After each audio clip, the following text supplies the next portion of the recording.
তাহলে কুড়াই যা যা। আমার পাশে কোনটি সালিশ আছে জানা গো ডেট দিছি। তো চলো যাই। চলো নড়াচড়ি আমার আর ভাল লাগে না। এই শালি দরবার করতে হচ্ছে পিঁধের কিছু নাই। সারা জঙ্গল পিঁধে আমার ঘোরার লাগে। আমার নাম কলমতি মাতবর।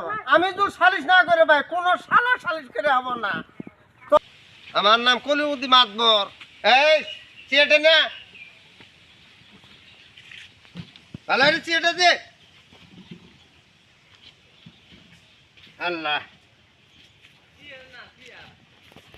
যাই যা কলিমতি মাতবর কাছে যাই, বহুত সালিশ দরবার করলাম, এলে সালিশ করে কি হবো ভাই ক? কি মাতবর সাহেব কি করে কই যায়? যাচ্ছে ভাই চলো। ও মাতবর সাহেব ভালো আছেন?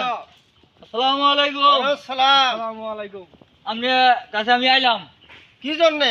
কয়েন না ভাই, বহুত সালিশ দরবার করলাম, এই আমার পোলাও নিয়ে বিয়ে শাদি দিচ্ছি, খালি গন্ডগোল হয় বুঝছেন? আমি তো শালিশ দরবার আসলে ছেড়ে দিচ্ছি আমি। না মাতবর সাহেব আমার শালিশটা ভাই করে দেয় না গো বাবু, ভাই আমার শালিশটা করে দেয় না গোলা। আমার নাম কলিমুদ্দিন মাতবর। আমি যে সালিশ করে দিই এই সালিশ অত এলাকার মানুষ কেউ করতে পারবো না।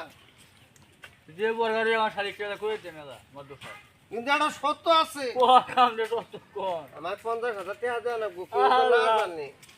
আমার দিন যাওয়ার না করবো, আমার দিন যাওয়ার মতো সামনে তুই তোমার শালিশটা করে না। যে কোনো ব্যবসা আমার 50,000 টাকা দিলেই তোমার কাজটা ওকে। আমার তো বাদু সাহেব কি আর নাই যে সে একটা পুকটা একটা সালিশ করে দেবো। এই সালিশ কোনো মার যাব না। এটা আমার মাতবর ভাই লোকটা অনেক গরিব মানুষ, তো কমাই দাও রাখেন। না না আমার নাম কলিমুদ্দিন মাতবর। আমি যে সালিশ করবো সে সালিশ কোনো ছাড় হবে না। 100 কাজ হবে। আমার তো ভাই কি আর নাই। আরে যা যা। তাহলে মাতবর আমরা সাহেব এই ধরনের সালিশ আমরা করবো না। যা তাহলে কি করবেন কোন? আবার তুই ঘড়িটা দিয়ে যা। তোর আমি একটা ব্যবস্থা করে দিয়ে দাও। গড়ি দিবেন, গড়িটা খুলে দে। তাহলে একচুয়ালি মাতবর সাহেব কি করলেন? শালিশটা সোমবারে হ্যাঁ ডেট দিলাম। সোমবারে আমার নাম কলিমুদ্দিন মাতবর। হ্যাঁ আমি যা কমু তাই হয়ে যাবো গা। তাহলে কি 50,000 দিয়ে নেবো? 50,000 তাহলে জানো কমাই নিন। কেউ যেন আবার না জানে। তাই আমি খাওয়া কম না, তাহলে কমাই নিন। আচ্ছা যা তাহলে আসি হ্যাঁ। যা। আচ্ছা আসো। ওয়ালাইকুম আসসালাম। তাহলে চল আমরা কাজে